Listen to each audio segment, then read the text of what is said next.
Vamos dar continuidade ao processo de revisão final. E agora nós vamos entrar na discussão da Lei Maria da Penha. Para isso, eu vou estar acompanhando aqui a minha lei, tá bom? Para que eu possa ir pontuando com vocês. Não vou ficar entrando em muitos detalhes, porque inclusive nós estudamos essa lei em sala de aula. Agora é só realmente para revisar alguns pontos que às vezes pode confundir o candidato na hora da prova. Então vamos lá, pessoal. Lei número 11.340, de 7/8/2006. 7 de agosto de 2006. Então, é a lei que cria mecanismos para coibir, né, a violência doméstica e familiar contra a mulher. Não é todos os tipos de violência contra a mulher, é a violência doméstica e familiar contra a mulher. E nós vamos lá para o artigo 5º já. Então, para os efeitos dessa lei, configura-se violência doméstica e familiar contra a mulher qualquer ação ou omissão baseada no gênero, que lhe cause morte, lesão, sofrimento físico, sexual, psicológico e dano moral ou patrimonial. E o que é a violência doméstica e familiar? Ela ocorre aonde? Lembra que nós discutimos bastante? Ela ocorre no âmbito da unidade doméstica, ela ocorre no âmbito da família e ela ocorre em qualquer relação íntima de afeto. Vamos lá. No âmbito da unidade doméstica, compreendida como espaço de convívio permanente de pessoas com ou sem vínculo familiar, inclusive as esporadicamente agregadas. Então, a violência doméstica e familiar, ela acontece no âmbito da unidade doméstica. Também acontece no âmbito da família. O que é o âmbito da família? É compreendida como a comunidade formada por indivíduos que são ou se consideram aparentados, unidos por laços naturais, por afinidade ou por vontade expressa. Então, nós temos, além do âmbito da unidade familiar, doméstica, nós também temos no âmbito da família, âmbito da unidade doméstica, pontual. Âmbito da família é um pouco mais geral. Engloba, por exemplo, os vínculos entre irmãos, que não necessariamente residem no mesmo teto, tá bom? E nós temos o terceiro aí, que é em qualquer relação íntima de afeto. Então, vocês perceberam? A Lei Maria da Penha, ela protege as relações voltadas à violência doméstica e familiar, que acontece tanto no âmbito da unidade doméstica, quanto no âmbito da família, e ela se expande também para qualquer relação íntima de afeto. Então, em qualquer relação íntima de afeto, na qual o agressor conviva ou tenha convivido com a ofendida, independentemente de coabitação. Vamos lá agora para o artigo 7º. O artigo 7º vai falar os tipos de violência doméstica e familiar contra a mulher. Então, quais são os tipos de violência doméstica e familiar contra a mulher? A violência física, a violência psicológica, a violência sexual, a violência patrimonial e a violência moral. Violência física, psicológica, sexual, patrimonial e moral. O que a lei fala sobre cada um desses tipos de violência? A violência física, ela é entendida como qualquer conduta que ofenda a sua integridade ou saúde corporal. Então, a lei define como violência física qualquer conduta que atinja ou que ofenda a sua integridade ou saúde corporal. E a violência psicológica? Olha que ampla que é a violência psicológica. Entendida como qualquer conduta que lhe cause dano emocional, diminuição da autoestima, ficar chamando de gorda, ficar chamando de feia. Gente, violência psicológica está associada também à questão da diminuição da autoestima, tá? Então, ou que lhe prejudique, perturbe o pleno desenvolvimento, ou que vise degradar ou controlar suas ações, comportamentos, crenças e decisões, mediante ameaça, constrangimento, humilhação, manipulação, isolamento, vigilância constante, perseguição contumaz, insulto, chantagem, ridicularização, exploração e limitação do direito de ir e vir, ou qualquer outro meio que lhe cause prejuízo à saúde psicológica e à autodeterminação. Então, a lei ela vai trazer esse conceito bem amplo aí de violência psicológica. E violência sexual, que é um tipo de violência também. Entendida como qualquer conduta que a constrange a presenciar, a manter ou a participar de relação sexual não desejada. Vocês perceberam que a violência sexual não é só necessariamente ter a relação, é também presenciar, tá? Então, tomem cuidado com isso. Mediante intimidação, ameaça, coação, uso de força, que a induza induza a comercializar ou utilizar de qualquer modo a sua sexualidade, que a impeça de usar qualquer método contraceptivo, o que a força ao matrimônio, à gravidez, ao aborto, à prostituição, mediante coação, chantagem, suborno, manipulação, ou que limite ou anule o exercício de seus direitos sexuais e reprodutivos. Então, nós temos aí o terceiro tipo de violência, que é a violência sexual. Lembrando que o primeiro foi o quê? Violência física. E o segundo, violência psicológica. E agora o terceiro, violência sexual. Quarto, violência patrimonial. A Lei Maria da Penha, ela traz esse tipo de violência que acontece muito, que é a violência patrimonial. Entendida como qualquer conduta que configure retenção, subtração, destruição parcial ou total de seus objetos, instrumentos de trabalho, documentos pessoais, bens, valores e direitos ou recursos econômicos, incluindo os destinados a satisfazer suas necessidades. Nós discutimos bastante na aula também sobre essa questão da violência patrimonial.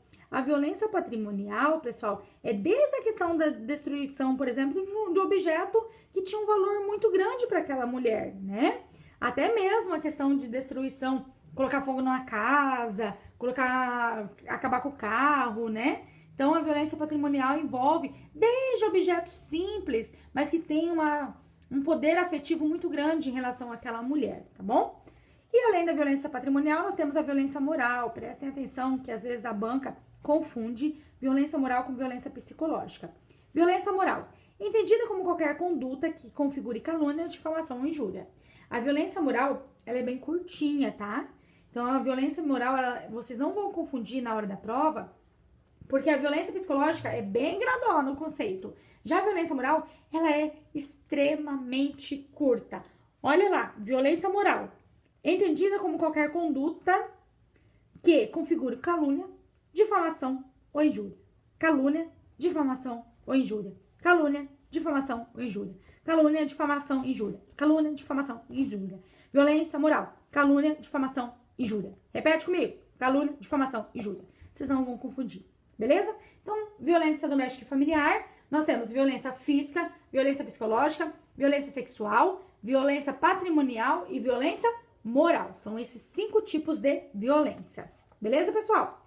Vamos lá agora para o artigo 8. O artigo 8 vai trazer que as políticas públicas que visam coibir a violência doméstica e familiar, ela precisa acontecer de forma integrada aí, entre a União, Estados, Distrito Federal e os próprios municípios. E também precisa acontecer ações não governamentais. Então, tem que ter uma articulação aí, um trabalho intersetorial. E para isso tem algumas diretrizes. Quais são as diretrizes trazidas pela Lei Maria da Penha? As diretrizes são as seguintes. A primeira, a integração operacional do Poder Judiciário, Ministério Público e da Defensoria Pública, com as áreas da segurança pública, assistência social, saúde, educação, trabalho e habitação. Então, é a integração operacional, desde o Ministério Público, Defensoria Pública, Judiciário, até mesmo em relação às políticas públicas, assistência, saúde, educação, trabalho e habitação. Então, a primeira diretriz é a integração operacional.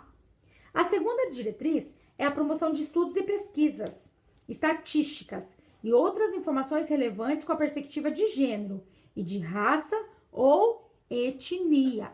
Lembrando que a Lei Maria da Penha fala muito sobre a questão do gênero, tá? Questão do gênero, então prestem atenção. A promoção de estudos e pesquisas, estatísticas e outras informações, beleza? É uma diretriz também. Outra diretriz, o respeito nos meios de comunicação social, dos valores éticos e sociais da pessoa, da família. Então, essa terceira diretriz fala do respeito nos meios de comunicação social. É uma diretriz também.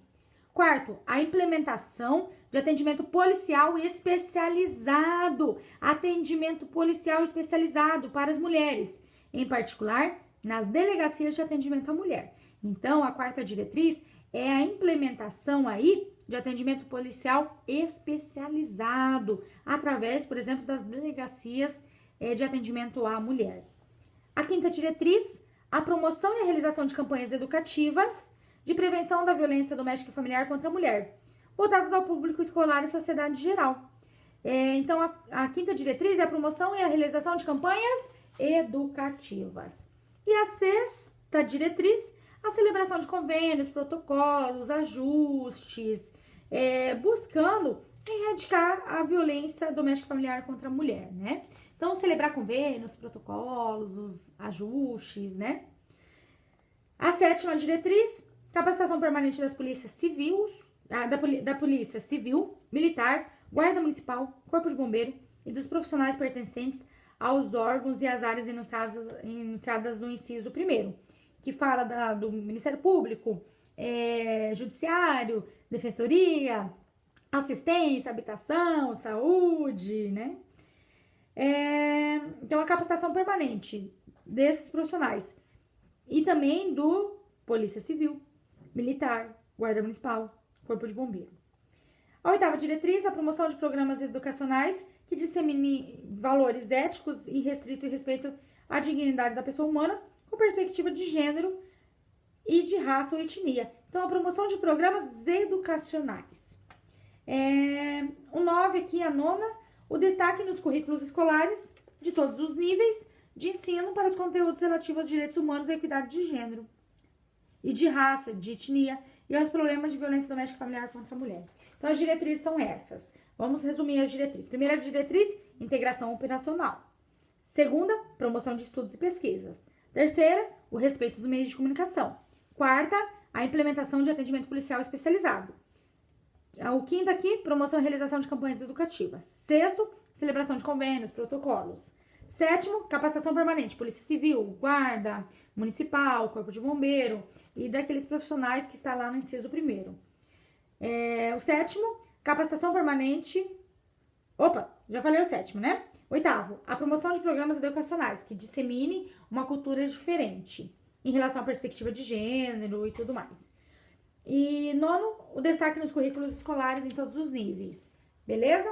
São essas 9 diretrizes que a Lei Maria da Penha traz pra gente.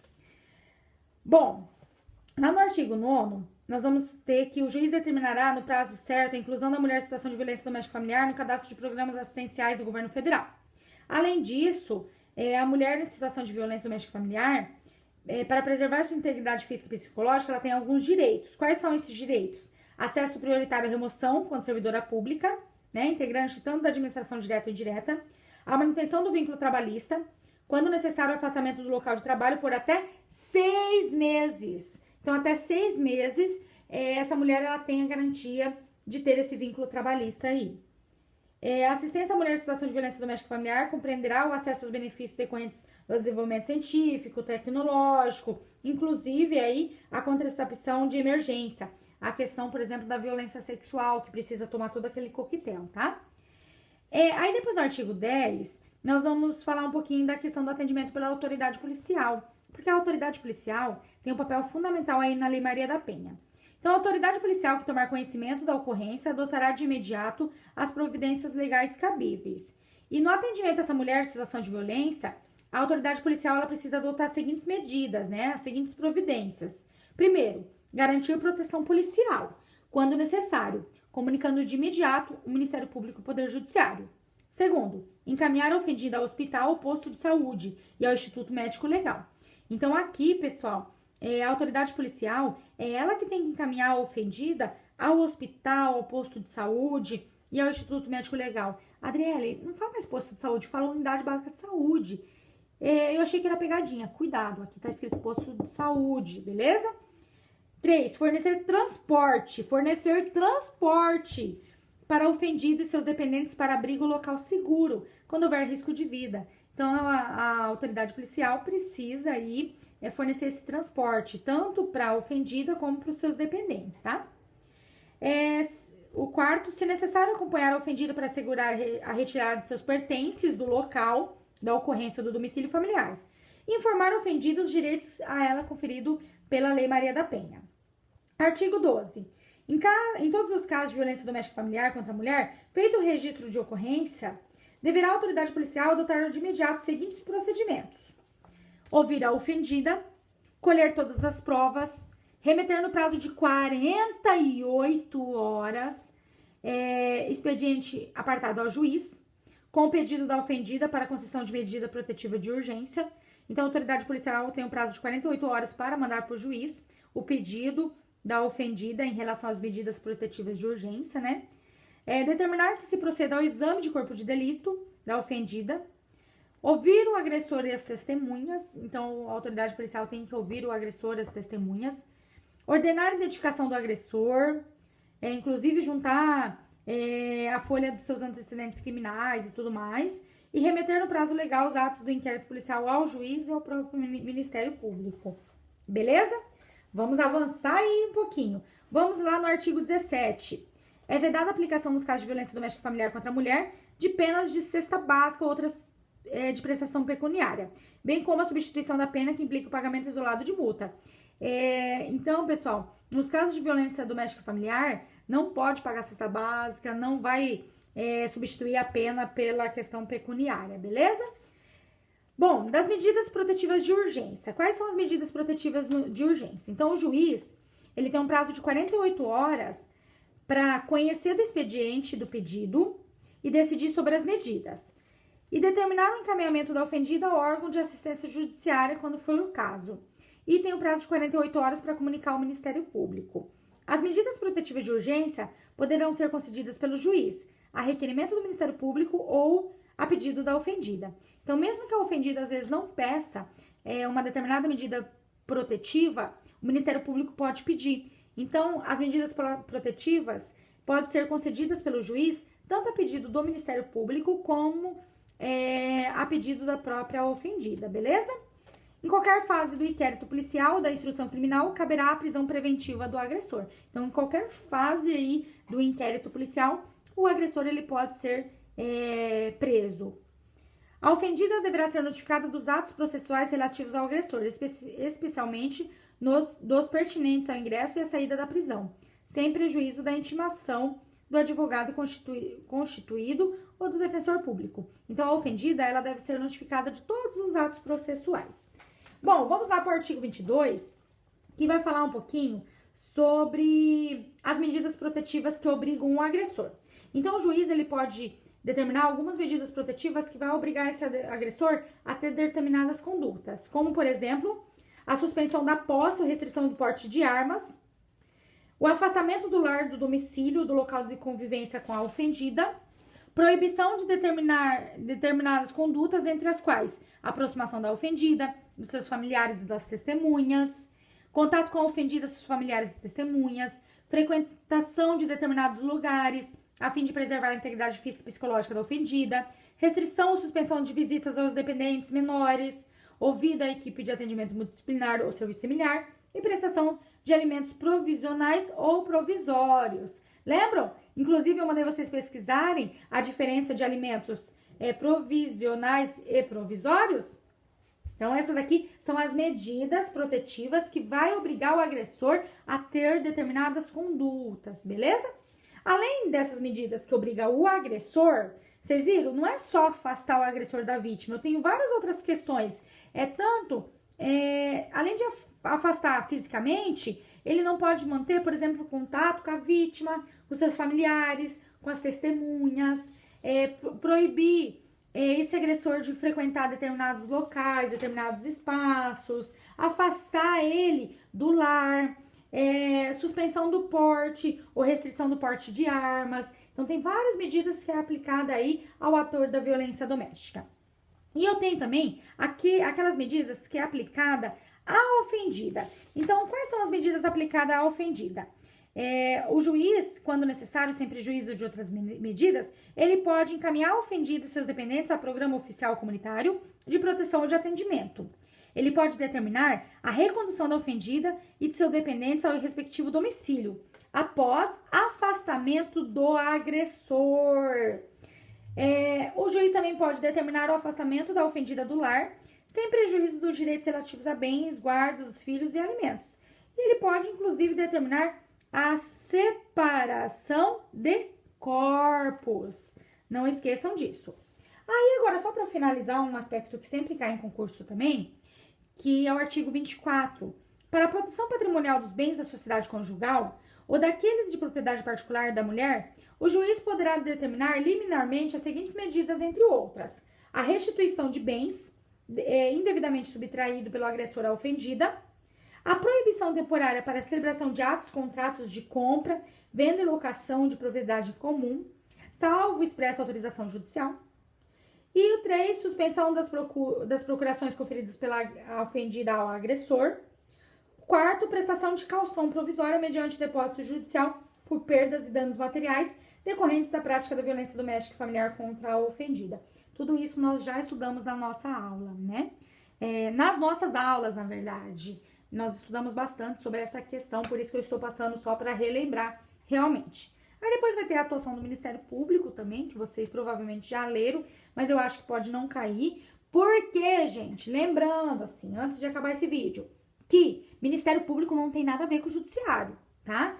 Nós temos aí poder executivo, legislativo e judiciário. O Ministério Público é como se fosse um quarto poder. Não coloque em momento nenhum nessa prova que Ministério Público está dentro do Judiciário. Cuidado, o Ministério Público está dentro do sócio jurídico e não dentro do Judiciário. Promotor não tem vinculação de subalternidade com o juiz. São instituições autônomas, são instituições diferentes. Se alguém errar isso, vai se ver comigo. Judiciário, lá onde fica o juiz, é diferente do Ministério Público, que é lá onde fica o promotor, tá? Mas nós temos aqui que fala um pouquinho sobre a atuação do Ministério Público, que nós já lemos e estudamos em sala de aula. E tem também aqui que fala o atendimento da equipe multidisciplinar. Então, compete à equipe de atendimento multidisciplinar, entre outras atribuições, fornecer subsídios por escritos ao juiz, ao Ministério Público e à Defensoria Pública, mediante laudos ou verbalmente em audiência. E desenvolver também trabalhos de orientação, encaminhamentos, prevenção e outras medidas voltadas para o ofendido, o agressor e sua família, com especial atenção às crianças e aos adolescentes. Bom, pessoal, de forma geral, esses são os principais pontos da Lei Maria da Penha. Eu não passei pelos outros pontos, porque são pontos bem óbvios, assim, coisa que não confunde na hora da prova. Esses daqui que eu passei, geralmente pode dar uma confundida, tá? Mas os demais são bem tranquilos, eu tenho certeza que vocês vão acertar, porque cai Maria da Penha nessa prova amanhã. Eu tenho certeza. Beijo, até o próximo vídeo.